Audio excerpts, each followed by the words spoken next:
Welcome in right here on SportsGrid. It's Betting Above the Rim pro basketball today. Kevin Walsh with Coach James Young as we lock in here to figure out what's going on in the world of hoops, JY, with a lot of interesting things happening, some involving your New York Knicks, some head-to-head comparisons in the WNBA, and maybe a new league emerging, somewhere within this basketball landscape. It's funny. We're in, the first week of August, and you think it's kind of slow times in basketball, but there's always enough storylines in the NBA with guys getting money, some guys wanting to get money, like you said, new leagues maybe forming.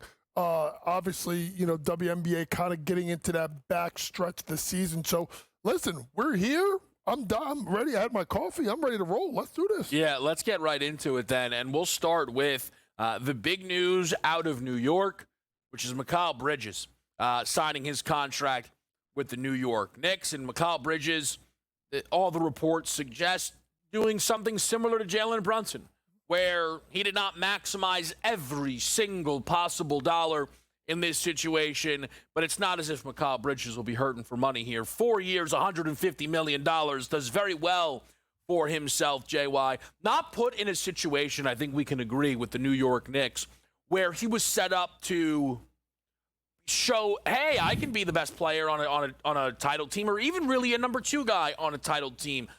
That was, of course, how they see Jalen Brunson and then Karl Anthony Towns. And Bridges certainly had some up and down moments, I thought, for the New York Knicks.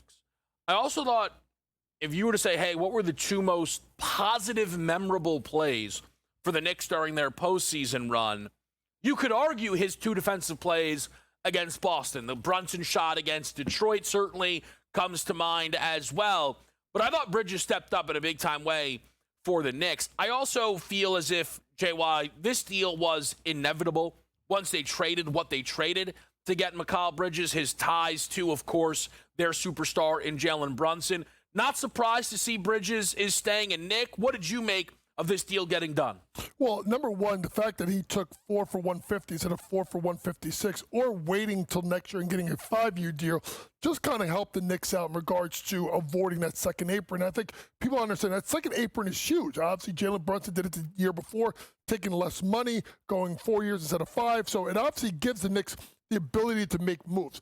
What it also does to me is I think it takes the Knicks, or at least to me, Giannis off the table. Because I think when you talked about maybe who gets moved for Giannis if Giannis goes to New York, Mikal Bridges' name was one of the names being mentioned. So obviously now that he got his extension, he can't be traded for 6 months. Now, when you talk about on-court stuff, Mikal Bridges is a 3-and-D guy. That's how he came into the league when he got to Phoenix. What I look at as a number is 35.4. That was his three-point shooting percentage. That's his worst three-point shooting percentage since his rookie year. So he does have to do a little bit better job in regards to knocking down the threes. Obviously, his two styles, people want to talk about all the plays. If he doesn't make those two plays in games 1 and game 2, I don't think they beat Boston. Because those were key plays that Mikal made. So to me, it's more of about what we're going to see coming into this upcoming year with the Knicks. Obviously, win total at 53.5. Odds to win the Eastern Conference at plus 270, right behind Cleveland. Listen, at the end of the day, this team is going to be judged on, can they get to their first NBA Finals since 1999?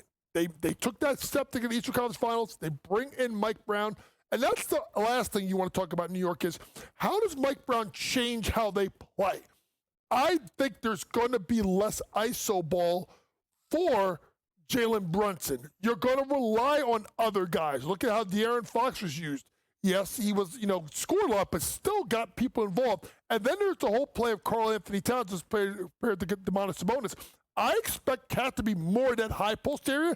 That's where Sabonis got really aggressive. So for me, looking into the season, maybe not the three-point shooting props for Cat. I think they put him more at that high post area and let him work. So the one interesting thing with the Knicks is, as their season was coming to an end against the Pacers, primarily because we saw the 3-1 deficit, and we were like, all right, they're not going to be able to come back. So we started having these conversations. What went wrong?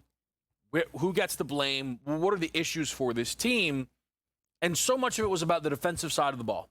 specifically the combination of Brunson and Karl-Anthony Towns. So when you look at this Knicks offseason, retaining Mikal Bridges at this price, how could you not be excited about that? Getting Jordan Clarkson on the vet min, how could you not be excited about that? Even the, I think, addition of Yabusele is one that Knicks fans are happy about because now, as you see there, adding in Deuce McBride and Mitch Robb, this is a group that can be pretty deep here in the regular season. That's great. But Jalen Brunson and Karl-Anthony Towns are still the two best players on this team, and that, I think, still comes with a lot of questions defensively, JY. And that's the element, I think, of this Knicks team that I still can't get a great read on. I still, when we're talking about the Knicks, you just said it. We're going to judge this group on, did they make the finals? Anything short of a conference finals appearance will be seen as a gigantic failure. You know that, and I know that, and Mike Brown knows that. Everybody knows that. So when you look at what they've done, I think a group that was 51-31 last year can absolutely win more games. But I don't feel like it's a guarantee they have a better postseason because the main thing I feel like so much of us were focused on is still the same exact setup. Yeah, and I think when you talk about the Knicks defensively, the name that you want to start to know about is as a coach, they just brought in last name O'Connor. He just got hired, Brendan O'Connor. He was going to be hired as a defensive coordinator of the Knicks. That is going to be a big job because you are right. As good as they are offensively in Cat and Brunson, you saw literally go pick and roll, pick, switch, and attack those two off the bounce. So how do you utilize them defensively with Brendan O'Connor as your defensive coordinator? Do you go at times to more Deuce McBride in the fourth quarter to get more defensive stops? You know, how do you do Mitch Robb? And I think Mitch Robb is someone you have to look out for now because he's the only other guy in that core nine that's not like eligible to get a contract extension, meaning that he can sign one right now. He hasn't signed one yet. So I wonder with the 2nd April what it does with Mitch Robb. You got to look at a guy like Huck Porty. What do they do with him? Do they think they can move Mitch Robb? I think they need him defensively. But you're right. At the end of the day, the Knicks are not going to be judged on if they win the Atlantic Division. They're not going to be judged on the over-under win total. They're going to be judged by NBA Finals. Case closed. If they make it, they made the right move. If they didn't, then you know why. It's going to be really interesting to see, again, how that group looks. The Towns-Brunson lineup, just that two-man offensive-defensive rating.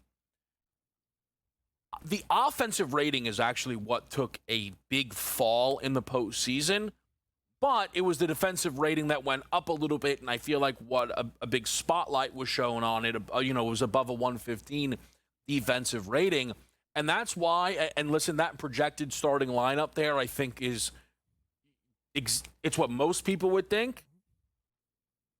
Someone asked me the other day, "Hey, Kev, 6 Man of the Year market. Anyone catch your eye?" I said they're not hanging the number. I still want the Josh Hart price. I still think they should start Mitchell Robinson. It makes for a fascinating team. Some other contract talk involving New York basketball. We'll talk about it next.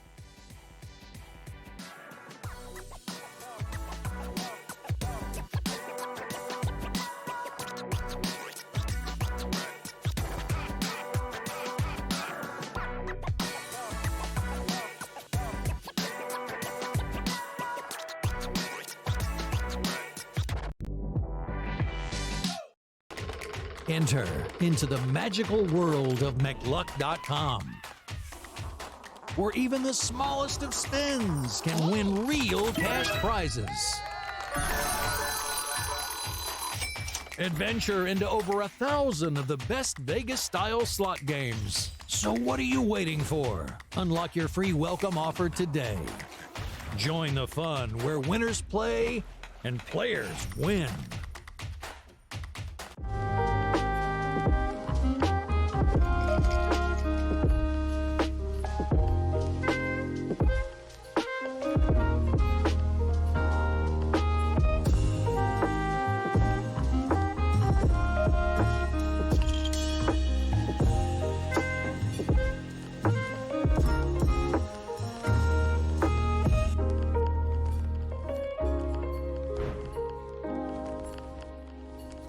We're going to go through every single thing, and I've got a great team behind me that's going to help me get the job done. I want this to be the place that people come to. There is going to be an energy to game time decisions that you will feel night in and night out. We are going to hit every single one of those markets that you need to know about. We will have everything at our disposal, and we will use that to our advantage. There is not going to be a better place, I promise you, than Game Time Decisions. I'm Kevin Walsh. Tune in to Game Time Decisions weekdays on SportsGrid. The game is on. The stakes are high. But the action isn't just on the field. He's rearranging that rim. Get it inside! SportsGrid's in-game live. Your ultimate second screen experience. Just a little flyer, couple of 15.5 points live line. Every prop, every play, every day. Anything can happen. It's complete chaos. It's smarter to be on SportsGrid.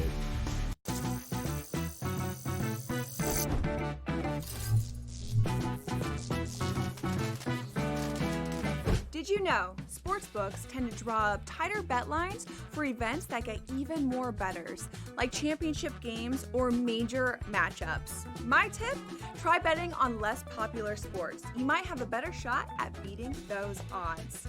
Now, go get lucky. See you in Las Vegas. Let's get lucky.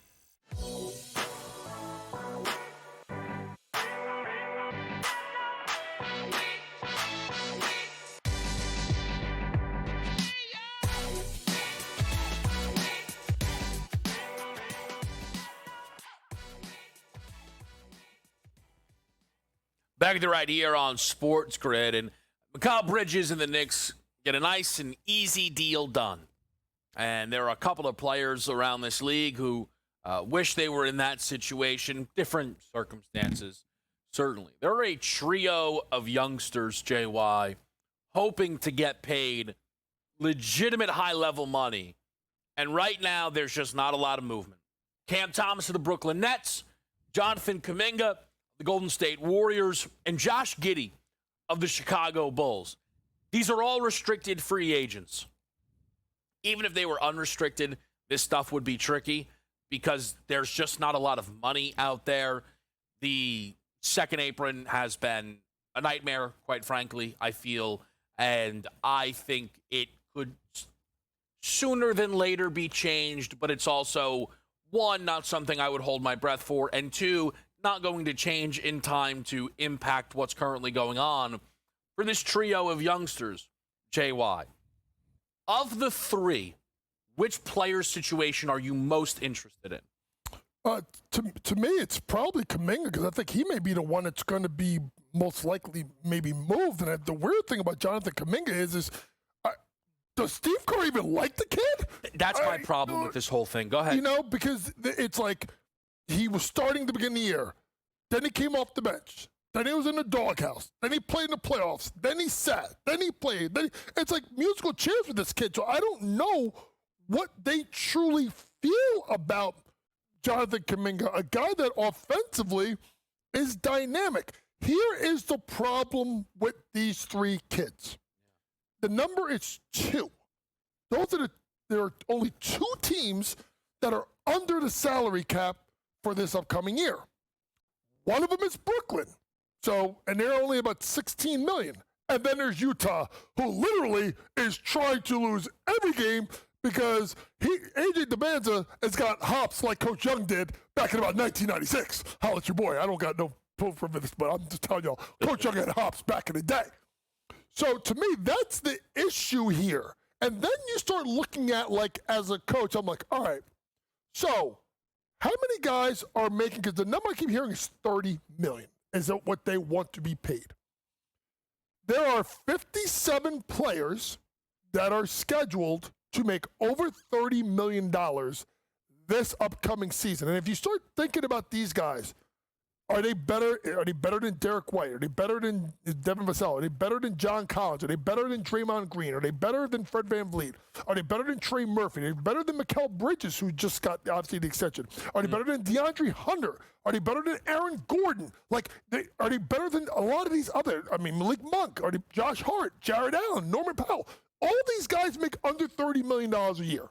So while I understand you got to get paid, I'm looking at this as a team saying, we don't know if you're as good as some of these guys, and at the end of the day, you have nowhere else to go. So obviously, none of these kids really hold much leverage. So the Kuminga one is, I actually find particularly frustrating because the rules are the rules. The setup is the setup with the contract stuff.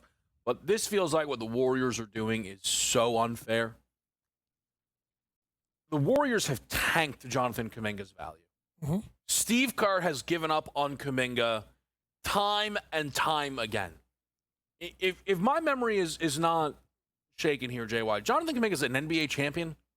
His rookie season, I believe they won. If I'm not mistaken, I'm pretty sure I have the math on that correct. Now, I'm not saying Jonathan Kuminga is why they won the NBA title, but he's been a part of this organization for 4 years now, and I think it is correct to say it is an indictment on Kuminga, his upside, that Steve Kerr gave up on him. But Steve Kerr gave up on him. That's what happened here, okay? He has felt that he cannot trust Jonathan Kuminga.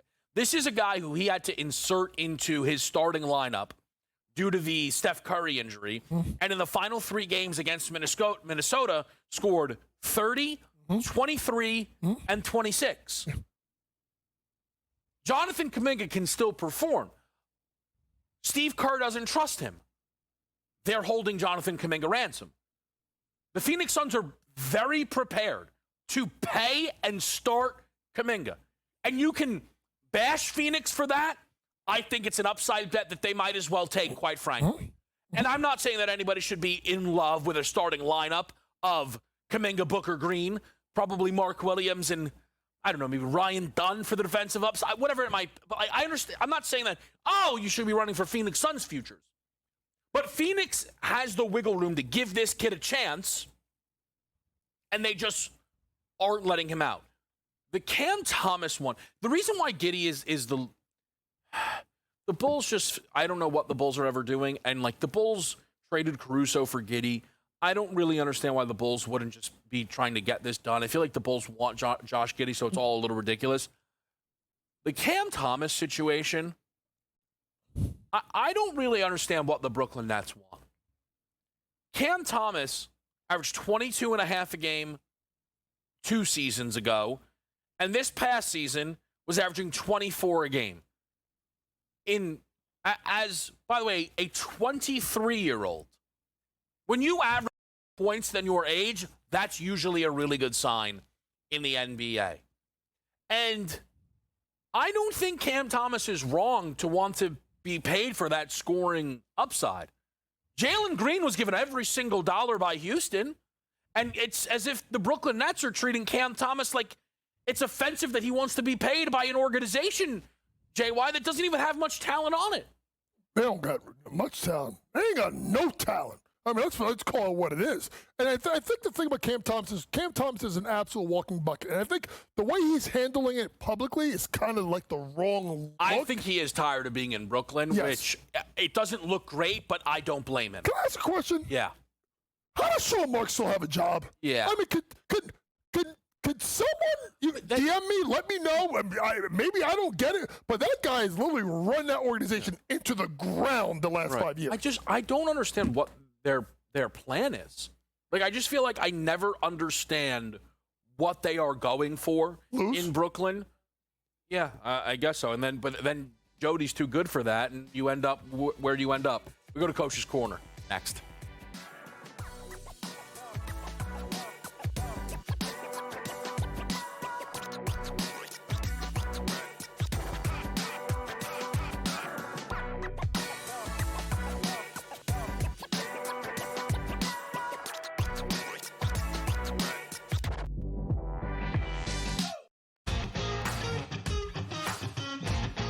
More and more smoke, leading to the fire that is Keegan Bradley being on this team as a player.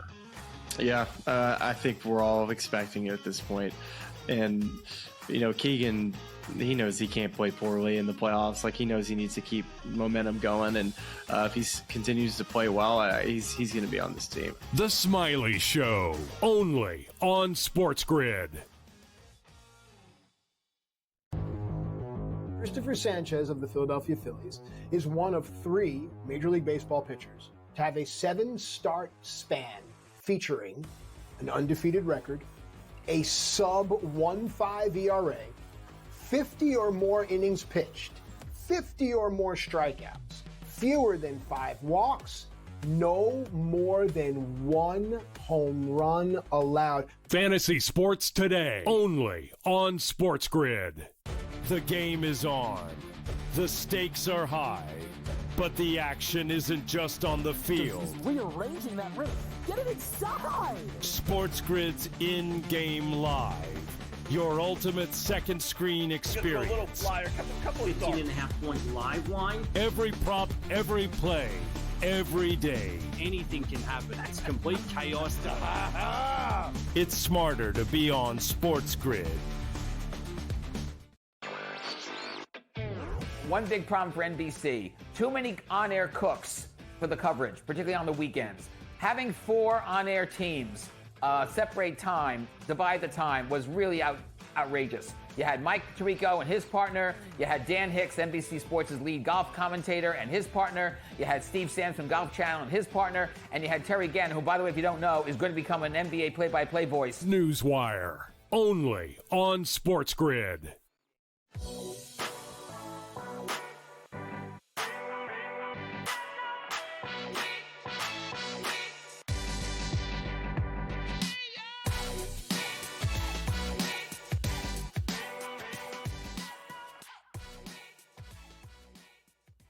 Back right here on SportsGrid and betting above the rim pro basketball today. I'm Kevin Walsh. We're not alone, though.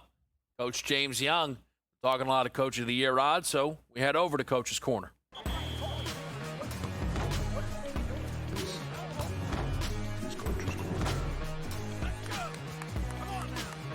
Welcome into Coach's Corner. Last couple of weeks on this show, we kind of looked at who I thought were coaches that were going to be my picks for Coach of the Year. So today we wanted to look at a couple of names that are a little bit down the board, a little more of long shots. So we pull up the odds here right now. Obviously, J.B. Bickerstaff at 15-1 along with Radakovich. Mike Brown 20-1. Chris Fitch 25-1 along with Ty Lue. J.J. Redick and Eric Spoelstra 30-1 and 35-1 for the new coach for the Grizzlies. Charles Lee and then Nick Nurse at 40-1. So I want to start by talking about J.B. Bickerstaff at 15-1. Why?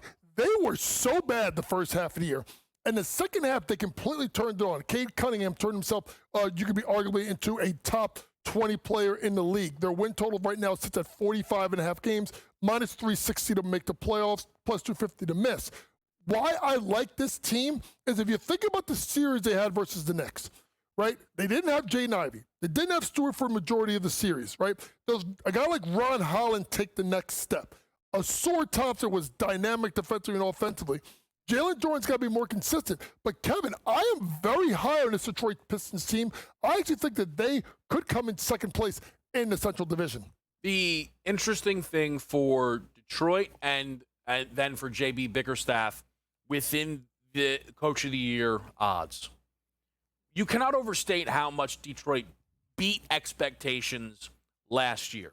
This is not a team who people thought would finish inside that top 6 of the East at 44 and 38. People may be confused as to why the win total is only 45.5. You're seeing a win total that year over year is more than 20 wins higher than where it was this past season, JY.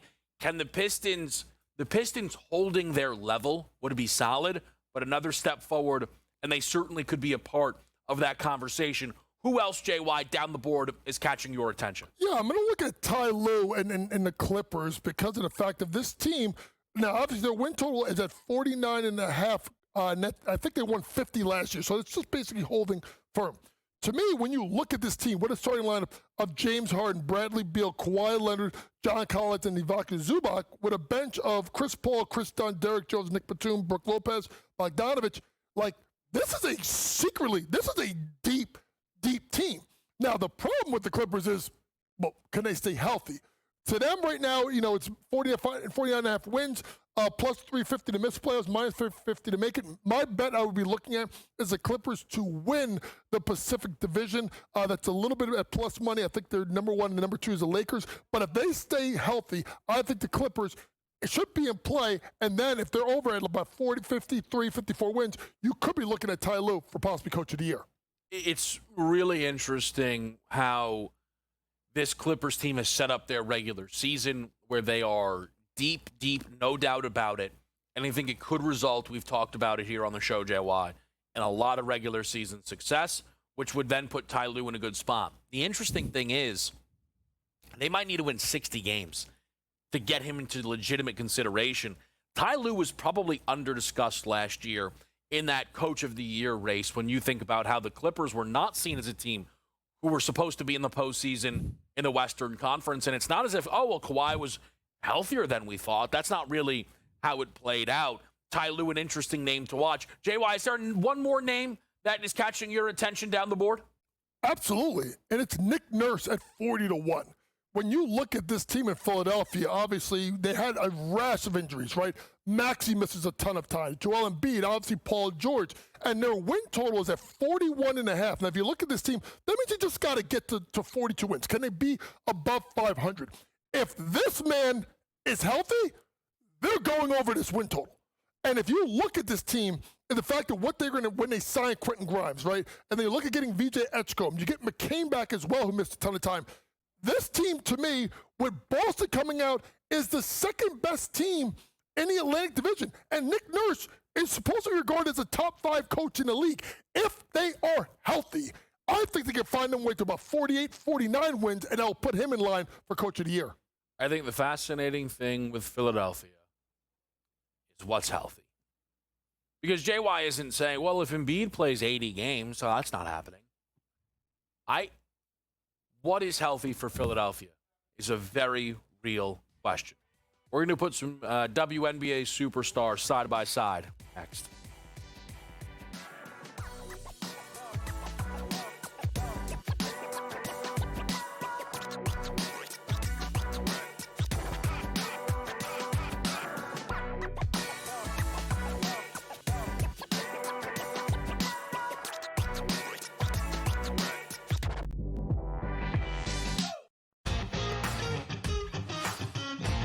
Just more and more smoke, leading to the fire that is Keegan Bradley being on this team as a player.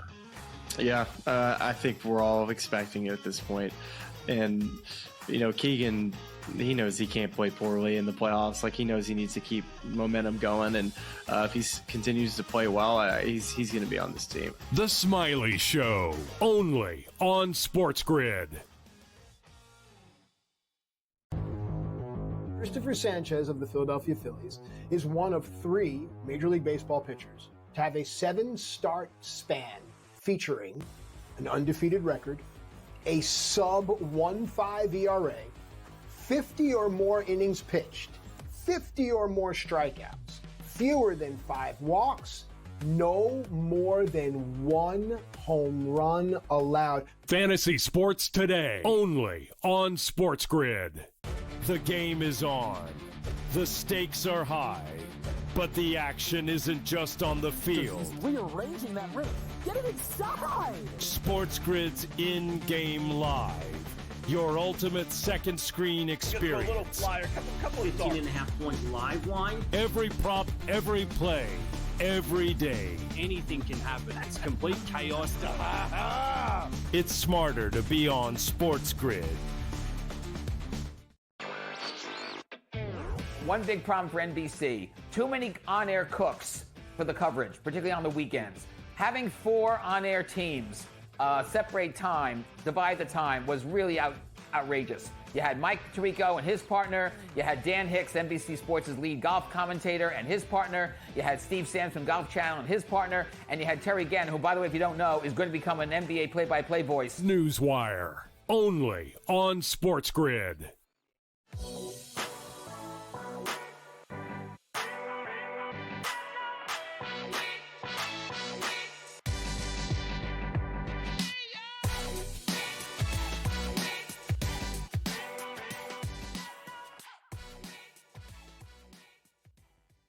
Back right here on Sports Grid, Kevin Walsh with Coach James Young. And we recently just saw another matchup between the Indiana Fever and the Dallas Wings. Another victory for Indiana, who's continuing to find themselves in the win column despite no Caitlin Clark. And unfortunately, we didn't get to see Clark against Paige, which is set up to maybe be one of the rivalries of the next decade of W. It's very on the board. These are two players that both entered the league with a ton of hype. What's happening, though, interestingly enough, out in the streets is Paige Beckers, who many moons ago was as heralded of a women's basketball prospect as we've ever seen. Paige is someone who was like, oh, she's going to be a superstar by her, sophomore, junior year of high school. She won AP Player of the Year her freshman year at UConn. A lot of injuries, though, happened throughout that run. Caitlin Clark obviously took the world by storm in her 2 seasons at Iowa. But we feel, or we're seeing now, JY, comparisons of Paige rookie's season to Caitlin Clark's rookie season, and maybe who's the better player? Who's the better player moving forward? Has Paige been better through her rookie season compared to Caitlin Clark through her, rookie season, or at least up until, where CC was through her first 23 games? What do you make, JY, of the Paige Beckers, Caitlin Clark comparisons? It's such a dynamic thing because, let's be honest, Kevin, this has been going on since high school, right? Obviously, there was always a rumor that, Caitlin didn't go to UConn because she wasn't a UConn kid as opposed to Paige. But when I remember last year, I was on a show and a host thought I was crazy when I said that I thought that Paige was going to have the better WNBA career.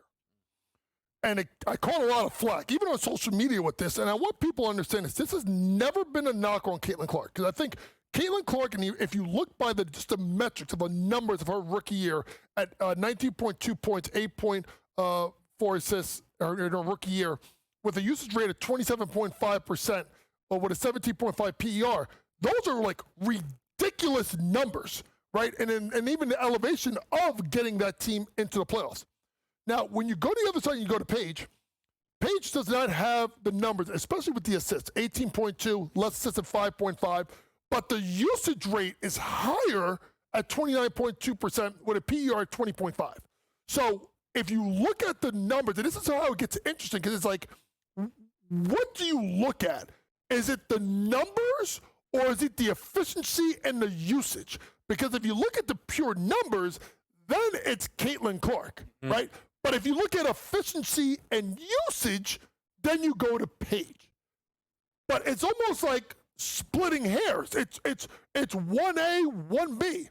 And I think what you have to look at is we have to see the rest of the year with Paige Beckers. We know that they've had some pretty good wins. That win, 92-82 win that they had over the Liberty last week was a good win for them. They played better since she's been hurt. But to me, what may get not looked at is that Paige is a very good defender. And that's where people kind of knock Caitlin. At the end of the day, as a coach that's trained and worked with women for a majority of my life, I will say this. It don't matter. I'll take either one of them 2 kids. I'll take one. I'll take both. But don't tell me I can't take neither. These 2 are the faces of the WNBA for the next decade plus. But there's other kids that are coming up the pipe. There's Juju Watkins, right? I want you to make sure you watch Olivia Miles this year at TCU. And then I'm going to give you a name that's going to be in college in a year, 2026. Sanaya Hall. She just verbal to Lindsey Gottlieb in USC, which gives Lindsey Gottlieb the #1 player in the country 3 of the last 4 years, puts pressure on USC. Remember, no Juju this year, so we're talking about 2026, 27. But to me, the WNBA is in great hands, Kevin, and they're in great hands mainly because of these 2 kids. Look, I think it's really, really well said. I do. And I think it is It is important to know that when JY and I are having these conversations, we are not team this player or this player. We are largely fans of a lot of these players because a lot of the WNBA conversations get covered in battles and people wanting to, attack, right, a side. Mm-hmm. I do think there has been, and you can tell me if I'm off base here, JY, I think there have been some people who want to go at Caitlin Clark, and they're trying to use Paige as that vehicle. They're like, look, Paige is much better. So I took their rookie seasons through the first 23 games. Paige was at 18.5 points per game, 5.5 assists, rounded up to 4 rebounds. Caitlin was at 17 points a game, 7.5 assists, and 6 rebounds. They're averaging the same amount of steals plus blocks. The efficiency shades Caitlin's direction when you do true shooting percentage because of how much she shoots from beyond the arc. And her team has been a little bit more successful. Caitlin in her first 23 games played was 9-14. Paige in her first WNBA games, 7-16. There are 2 differences, though, for me when we compare these players. Now, Paige may not get an opportunity the way Caitlin did for the full reset, but there was a 13-game run for Caitlin Clark, JY, after that, the Olympic break, where she averaged, and I don't know how many people remember this, 24 points a game, 8.9 assists, 5.5 rebounds. Now, it was only a 13-game window, but that is what Caitlin Clark was putting out there. The other thing that edges out Caitlin Clark, and these are the things that sometimes are assumed the wrong direction. JY is well aware of this. The older player is Paige Bueckers. Not by much, but you might hear people say, wait till you see Paige next season. That's fine. She is the older of the 2 players. Paige ended up staying another year because she felt her UConn journey was incomplete without that championship, and I think she is right to feel that way based on how the expectations were for Paige, and she was able to cross that finish line, which is fantastic. But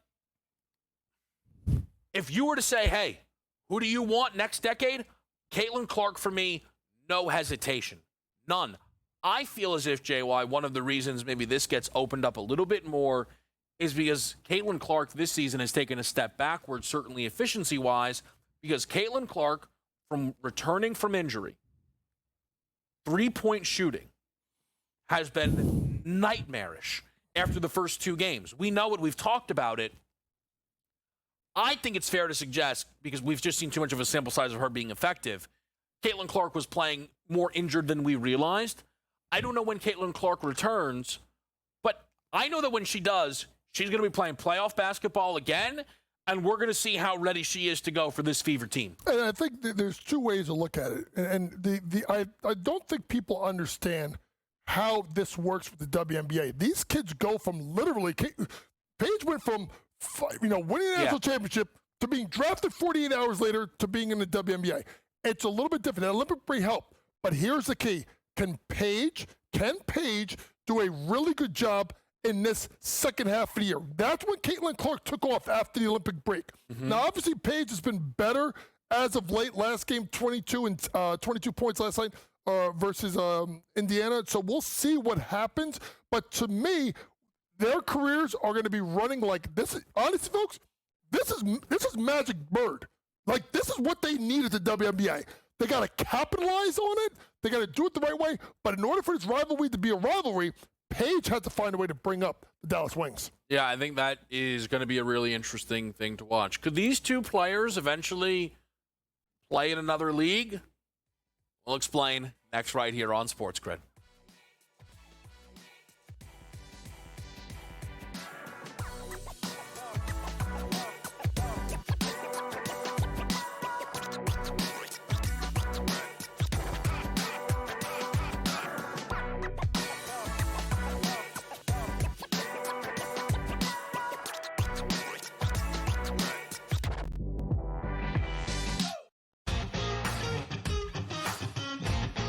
More and more smoke, leading to the fire that is Keegan Bradley being on this team as a player. Yeah, I think we're all expecting it at this point. And, Keegan, he knows he can't play poorly in the playoffs. Like, he knows he needs to keep momentum going. And if he continues to play well, he's going to be on this team. The Smiley Show, only on SportsGrid. Christopher Sanchez of the Philadelphia Phillies is one of 3 Major League Baseball pitchers to have a 7-start span featuring an undefeated record, a sub-1.5 ERA, 50 or more innings pitched, 50 or more strikeouts, fewer than 5 walks, no more than 1 home run allowed. Fantasy sports today, only on SportsGrid. The game is on. The stakes are high. But the action isn't just on the field. He's rearranging that roof. Get it inside! SportsGrid's in-game live. Your ultimate second screen experience. A little flyer, couple 15.5-point live line. Every prop, every play, every day. Anything can happen. That's complete chaos. It's smarter to be on SportsGrid. One big problem for NBC, too many on-air cooks for the coverage, particularly on the weekends. Having 4 on-air teams separate time, divide the time, was really outrageous. You had Mike Tirico and his partner. You had Dan Hicks, NBC Sports' lead golf commentator, and his partner. You had Steve Sands from Golf Channel and his partner. And you had Terry Gann, who, by the way, if you don't know, is going to become an NBA play-by-play voice. Newswire, only on SportsGrid.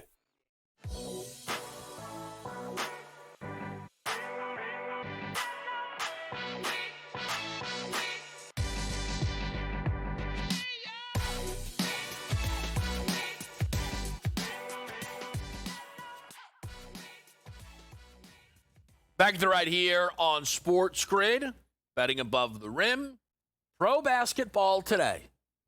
We try and cover as much as we can here, myself and Coach. And this next one, will it materialize? How much will it matter? A lot of that will come down to how successful the parties at the top are in securing stars. There was an Instagram post. At this point, probably, let's call it over a week ago, where Nikola Jokic's agent was out in France with Mav Carter and LeBron. If you don't know who Mav Carter is, this is one of LeBron's closest friends and business partners. And the caption basically came to, the summer of 25 is a great time to make plans for the fall of 26. And people, understandably, went, wow, LeBron to the Nuggets? Wow, Jokic to the Lakers? I mean, let's get excited. Which I think is a good time, and that's the kind of drama and nonsense that the NBA can thrive on. But the post lingered long enough for there to actually be some legitimate reporting on what was going on here on that boat.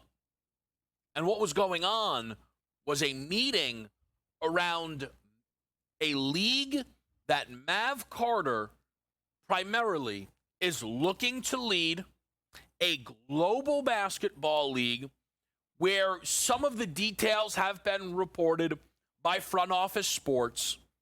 6 men's teams, 6 women's team, a touring format. That's the idea around the global nature of this league. They're going to look to offer up player equity as an incentive to join this league. There has already been some very serious funding that has come through for this league. The quoted price that Mav Carter is aiming for is $5 billion.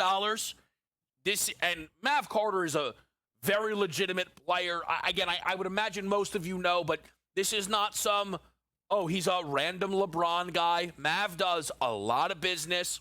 And one of the reasons he would be speaking with Jokic's agent and why that is relevant is Jokic's agent does not just represent Nikola Jokic, but a ton of overseas European players where if this endeavor is going to get off of the ground, Mav is going to need to probably find over 90%, I would imagine, JY, of the talent in this league. It's a lot there, but I want to try to explain to people what's going on. What were some of the things that you've been thinking about with this potential touring global basketball league? If I'm the leagues in Europe and if I'm the WNBA, I'm saying, uh-oh. Because obviously basketball's become a global game. And when you look at what they're trying to do, the NBA, all of a sudden this week, had a meeting in London talking about a league in Europe, which FIBA doesn't, the leagues in Europe, they don't want. And then there's the whole way of how this would impact the women, particularly the WNBA players. If you think about it, now you're looking at not just the WNBA, you're looking at Unrivaled, with their whole concept of giving the players equity into the league enticed some of these players to go in. So now, to me, it's now an arms race of who gets there first. Does the NBA partner up with the WNBA to find a way to get into Europe more? Or does this league by Maverick Carter get in there first? There's one name we talked about last segment that did not play an Unrivaled.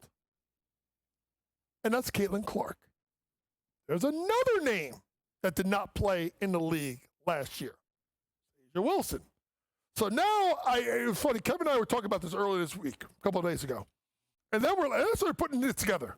Caitlin Clark, Asia Wilson, Sabrina Nescu was one of the last players to join, Maverick Carter, Joker. This is a Nike play. The top Nike players, and let's see what happens, because then you got to think about Juju coming in a couple of years and players like that. I think this could be like the ultimate Nike power play because they control a lot of the main, especially women's players. Could they start to look at that as a way to get these kids into this new league? Because at the end of the day, when it comes down to the women's game, I know we talked about Paige and Caitlin. Caitlin's the one you got to get. So can Unrivaled give more equity to Caitlin to get her in the league? Or is she holding out knowing that maybe she can go to this league with Maverick Carter and that would blow the lid off of that league? Which would be paramount, right, for the women's side of it. For the men's side of it, I spoke with people who are adamant if this thing's going to have a chance, LeBron has to play in it. He's going to retire from the NBA anyway. Why not? I imagine LeBron is not interested. I will mention in theory that I will say the first time I heard it was from, Nick Wright, who is relevant in this because Nick Wright is actually on the record close with a Mav Carter and guys like that, so he may know. And JY, he threw out, what if Jokic actually says, you know what, this NBA stuff, I'll let the contract run out, but Jokic the other day went viral for crying because his horse won back home. He was happy, though. Didn't cry after winning the NBA championship. Could Nikola Jokic, is it possible, JY, when his contract is done, opts in, plays for another 3 NBA seasons, and then from age 33 to age, at that point, 55, probably, play in this other league? Is that possible? It's possible. Look at how the Live Tour did it. Right, they got some of these older guys towards the end of their career. Get the names. There's other guys who are going to retire soon. Steph, KD. Could they be involved as well? Oh, that's right. No, not Steph. KD. Nike guy. The Nike League. We'll talk some college hoops as we get you out of here on Betting Above the Rim.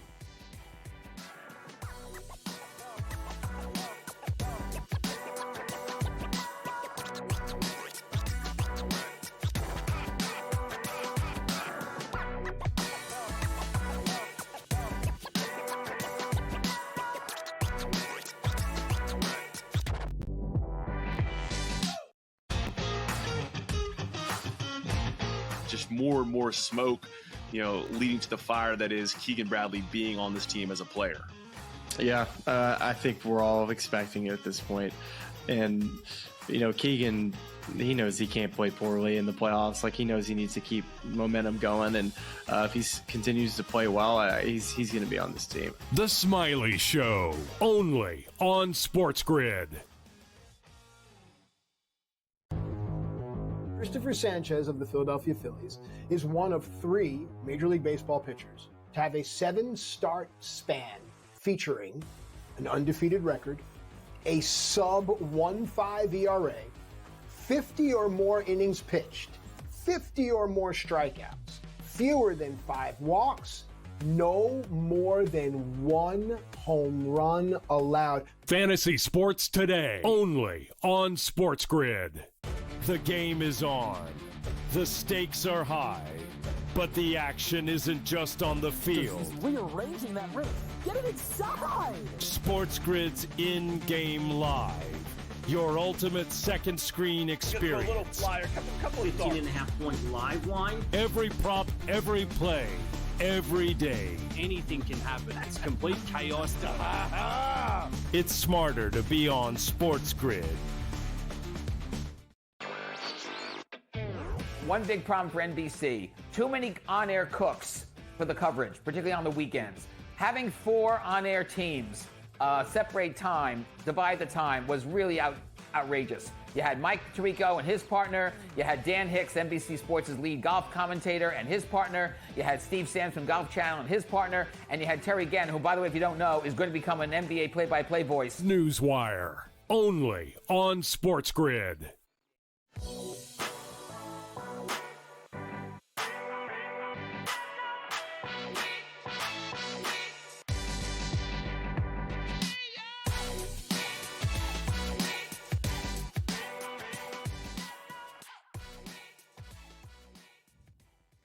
Back with you right here on SportsGrid, Coach James Young. I'm Kevin Walsh. Betting above the rim pro basketball today dips into the college game. Just because we are here in the summer and these odds have actually moved a little bit, we thought we could just quickly take a look at the top of the market. Is there anything that we agree, disagree with, a number that really catches the attention? The top of the odds board right now belongs to Purdue. 9-1 individually, standalone. Not far behind Houston and Duke, who, of course, last year met in the Final Four with that still remarkable Houston comeback victory. Your reigning national champion Florida Gators are alongside Kentucky and UConn, rounding out the top 6. Michigan and St. John's are the only other teams underneath that 20-1 barrier. What stands out to you, JY, when you get eyes on the national championship odds? Well, it's the decision of Milos Uzan to return back to Houston, I think, is the one that kind of moved me. When you had, obviously Lawyer and Braden Smith come back to Purdue, with Jacobson coming back, Kaufman, Wren, you kind of thought that they were going to be at the top of the board. But when they got Milos Uzan to come out of the NBA draft and go back, along with Emmanuel Sharp, and then obviously Tugler at the center position, you kind of looked at Houston as being that team. But it's deeper than that. The number 2 ranked class, according to ESPN, is headed by a kid named Chris Sinak, which is a 6'10 monster in the pivot, along with 2 high-level guards that were in the top 25. It's interesting now because now Houston is starting to become a place where young kids are starting to go. Maybe it's a jump to the Big 12. Maybe it's the fact that Kelvin Sampson. Let's be honest, folks. Houston does not play the most exciting brand of basketball when it comes to attracting talent. But Kelvin Sampson's attracting high-level players, and every year I keep going, this is going to be the year for Houston. This is going to be the year for Houston. And now I'm looking at them like, well, here we go. Now they have the young pieces. Archino comes back as well. Now you look at they have the experience coming back and the young kids, especially if Sinak can be in that pivot with Tugler. That makes me believe I think Kelvin Sampson being one of the best, if not the best defensive coach in the country. Houston at 10-1 would be my pick right now with a national championship. So I was just going to bring up, I'm surprised Houston isn't the favorite for the national championship. Now, let me just say with Purdue, to bring back Braden Smith, Trey Kaufman-Wren, and Fletcher Lawyer is monstrous. To, on top of that, get arguably the biggest acquisition in the transfer portal in Oscar Clough. That's how a lot of people felt for him coming out of the Summit League. To have Daniel Jacobson, the 7'4" sophomore who only were able to get 2 games out of, project to be healthy this season. And there is some buzz around Omir Mayer, a freshman guard from Israel who was, showing over in some overseas play. But to me, so it's not just Milo Suzon, right, JY? Manny Sharp and JoJo Tugler, along with one of the most high-level recruiting classes, I feel like these things are close. I would have thought Kelvin Sampson would have been a swing factor over Matt Painter. That's what I would have thought when you put those guys side to side. I just wanted to bring up Kentucky basketball because as I follow this Kentucky offseason, you could tell that there were a lot of things that they were trying to do. They retained Brandon Garrison, really exciting. They get a couple of 5 stars in Jasper Johnson and Malachi Moreno in the door. Very exciting. They get Jaden Quintance to come in, who had initially actually committed to play for Coach Cal at Kentucky. Cal left. He played at Arizona State. There's a lot of buzz there. The one thing that happened for Kentucky I never thought would have been on the board. They bring in Otega Owe, who ended up deciding not to go into the NBA draft. Otega Owe, to me, projects as a preseason All-American. That's a big deal. Yeah, and I think when you look at that team, you're going to see an uptick. And I think Mark Pope is a fantastic coach. A couple of teams to look at as well, real quick. St. John's, they got 2 high-level scoring guards. Will they be able to shoot the ball better with Etchefor kind of in the pivot? But a team to watch on the other side, and I'm saying it right now, if Hubert Davis does not win this year, you have to fire him. That team has gone so far downhill. Carolina, I don't care where he was, get rid of him if they don't win this year. I would also just say Alabama at 35-1 looks way longer than we're used to seeing an Alabama price in recent years. It'll be here before you know it. For Coach James Young, I'm Kevin Walsh, betting above the rim pro basketball today.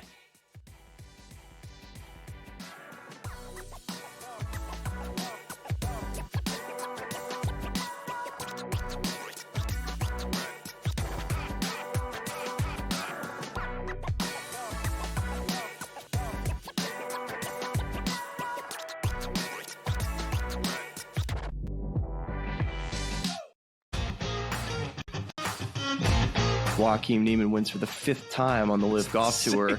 And I don't know how many starts they've had. Is it 9 at this point, probably? Maybe 10? So he's won half the time virtually. He has, and this is again a stat. Sean Lowry is our guy who sends me live stats every week. I love that you get live stats every week from. It's so good. The Smiley Show, only on SportsGrid. Sadiq Bey come off the bench. Alvarado missed a lot of time. Jordan Hawkins has had his moments. So, and remember, they picked out even a guy like Kevon Looney off the bench. So, to me, they could be there. You know what? And it's crazy because last year I was so big on them, and now I'm off of them. But I'm going to say it. Fly Pelican. 7-1. Fly Pelican. Fly Pelican fly. 7-1. What's the... Here's why JY is great, because sometimes I almost, it's tough when I sell JY, because now what will happen is, right? I mean, listen, it's the middle of the summer. You know what I mean? And what's going to happen in 2 months from now, JY's going to go, now listen, me and K-Dub love these Pelicans. I'm like, when did I say that? Whoa, I don't remember that one, JY. Betting above the rim, only on SportsGrid.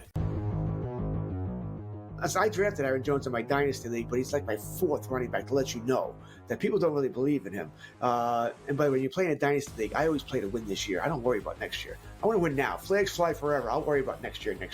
So, but I got Aaron Jones last year, 11.38.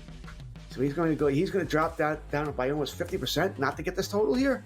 Yeah, I think he gets. I'll take the over. Fantasy Sports Today, only